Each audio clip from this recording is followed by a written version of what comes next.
Dalam kehidupan kita, terkadang kita sering merasakan hal-hal yang tidak mengenakkan, bisa kita sebut sebagai ujian atau mungkin musibah. Selanjutnya, kita akan membahas mengenai bagaimana cara menjalani ujian agar terasa ringan. Pertama, adalah mengimani takdir Allah. Dalam hadis riwayat Muslim, Rasulullah SAW bersabda, Allah telah mencatat takdir setiap makhluk sebelum 50.000 tahun sebelum penciptaan langit dan bumi. Dan Ibnu Qayyim mengatakan, landasan setiap kebaikan adalah jika engkau tahu bahwa setiap yang Allah kehendaki pasti terjadi, dan setiap yang tidak Allah kehendaki tidak akan terjadi. Jadi ini membuat kita merasa lebih ringan. Ujian-ujian kesedihan misalnya yang terjadi kepada kita, memang ini adalah bagian dari takdir Allah yang sudah Allah berikan 50.000 tahun sebelum penciptaan langit dan bumi. Kedua, cara menjalani ujian agar terasa lebih ringan adalah yakin bahwa ada hikmah di balik cobaan yang Allah berikan ini. Teman-teman lihat dalam surah Al-Mu'minun ayat 115 sampai 116, Allah Subhanahu wa taala berfirman, A'udzu billahi minasyaitonir rajim. Afahasibtum annama khalaqnakum 'abathan wa annakum ilaina la turja'un. Yang artinya, maka apakah kamu mengira bahwa sesungguhnya kami menciptakan kamu secara main-main saja dan bahwa kamu tidak akan dikembalikan kepada kami?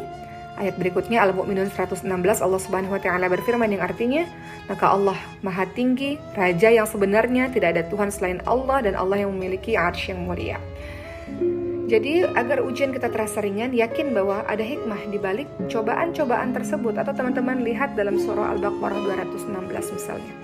Boleh jadi apa yang kita tidak suka justru itu yang terbaik untuk kita. Atau boleh jadi apa yang kita suka justru itu tidak baik untuk kita. Allah lebih mengetahui, manusia tidak mengetahui.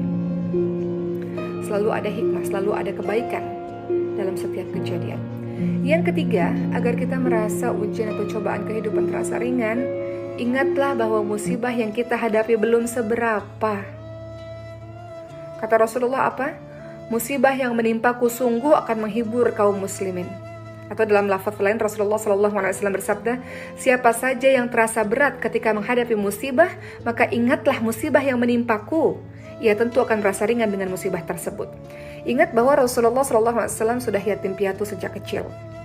Kemudian Rasulullah SAW dimusuhi oleh saudara-saudaranya sendiri, pamannya sendiri, karena menegakkan Islam. Kemudian kita lihat lagi Rasulullah SAW kehilangan harta-hartanya, kemudian diusir dari kampung halamannya, kemudian dicaci maki, sahabat-sahabatnya diperlakukan dengan tidak baik, disiksa dan sebagainya. Jadi kata Rasul, kalau engkau merasa ada sesuatu yang sedih dalam hidupmu, maka lihatlah ujian-ujian yang menimpa Rasulullah, maka engkau akan terasa lebih ringan. Atau teman-teman bisa lihat dengan teman-teman lainnya yang ujiannya jauh lebih berat daripada kita, sehingga kita tahu bahwa ujian yang kita hadapi tidak seberapa. Masih banyak yang lebih mengerikan, menyedihkan dibanding dengan kisah kehidupan kita. Keempat, agar ujian terasa lebih ringan, ketahuilah bahwa semakin kuat iman seseorang memang akan semakin diuji. Teman-teman, kita lihat bahwa Rasulullah SAW pernah ditanya oleh seorang sahabat, ya Rasul, manusia manakah yang paling berat ujiannya? Maka Rasul menjawab, para nabi, kemudian yang semisalnya dan semisalnya lagi. Seseorang akan diuji dengan kondisi agamanya, sesuai dengan kondisi agamanya, kata Rasul. Apabila agamanya kuat, maka semakin kuat atau berat pula ujiannya. Dan apabila agamanya lemah, maka dia akan diuji sesuai dengan kualitas agamanya. Seorang hamba, kata Rasul, senantiasa akan mendapatkan cobaan hingga ia berjalan di muka bumi dalam keadaan bersih dari dosa. Jadi kalau keimanan level tinggi, maka yang akan mengganggu jin level tinggi juga. Ketahuilah, tadi yang keempat ya, untuk kita merasa ringan dalam ujian, bahwa semakin kuat iman seseorang, maka dia ujiannya akan semakin besar. Yang kelima, agar terasa lebih ringan dalam menghadapi ujian-ujian Allah, yakinlah bahwa di balik kesulitan pasti ada kemudahan. Kata Allah apa dalam surah Al-Nashr yang sering teman-teman baca? Fa inna ma'al usri yusra. Inna ma'al usri yusra. Sesungguhnya sesudah kesulitan ada kemudahan. Diulang lagi ayat tersebut.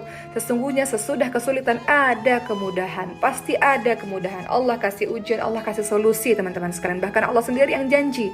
Dalam setiap kesulitan yang engkau hadapi ada kemudahan, jangan khawatir. Selama engkau bersama dengan Allah, Allah hanya ingin lihat seberapa jauh keimananmu, kedekatanmu kepada Allah. Allah akan kasih solusi dari permasalahanmu.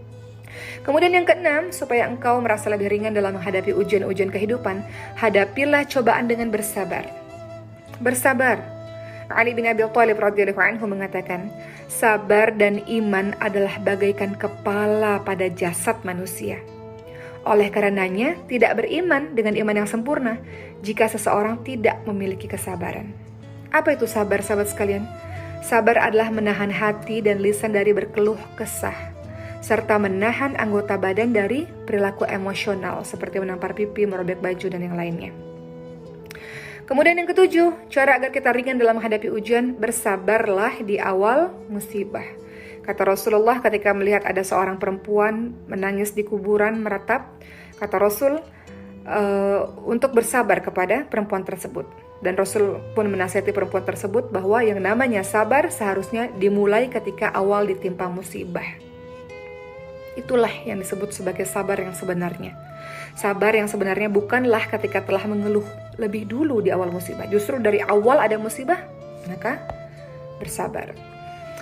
Kedelapan, cara agar ringan dalam menghadapi ujian, yakin bahwa pahala sabar begitu besar. Teman-teman ingat surah Az-Zumar ayat 10, Allah Subhanahu wa taala berfirman, A'udzu billahi minasyaitonir rajim. Innama yuwaffas sabiruna ajrahum bighairi hisab. Apa artinya? Sesungguhnya hanya orang-orang yang bersabarlah yang dicukupkan pahala mereka tanpa batas. Atau dalam hadis riwayat Muslim, Rasulullah SAW bersabda, tidaklah seorang mukmin tertimpa suatu musibah berupa rasa sakit, rasa capek, sakit, sedih, dan kekhawatiran yang menerpa, melainkan dosa-dosa mereka akan diampuni oleh Allah Subhanahu wa taala. Dan kemudian yang kesembilan, supaya kita merasa lebih ringan dalam menghadapi ujian, ucap inna lillahi wa inna ilaihi raji'un. Ummu Salamah saat sebelum menikah dengan Rasul, pada saat itu masih menjadi istri dari Abu Salamah. Abu Salamah meninggal dunia. Maka Ummu Salamah pun mengucapkan inna lillahi wa inna ilaihi raji'un. Kemudian beliau berdoa, ya Allah, berilah ganjaran terhadap musibah yang menimpaku dan berilah ganti dengan yang lebih baik. Dan akhirnya apa? Allah berikan kesabaran untuk Ummu Salamah dan Ummu Salamah akhirnya menikah dengan Nabi Muhammad SAW. Allah ganti dengan yang lebih baik. Jadi ucapkan kalimat inna lillahi wa inna ilaihi raji'un tersebut, sahabat sekalian. Dan yang terakhir, supaya kita merasa ujian yang kita hadapi terasa lebih ringan, maka introspeksi diri. Kita sudah sama-sama pernah membaca surah Asy-Syura ayat 30 ya. A'udzu billahi minasyaitonir rajim. Kata Allah apa? Wa ma asabakum min musibatin fabima kasabat aydikum. Dan apa saja musibah yang menimpa kamu, maka adalah disebabkan oleh perbuatan tanganmu sendiri. Musibah atau cobaan yang terjadi kepada kita bisa saja disebabkan dosa-dosa yang pernah kita perbuat.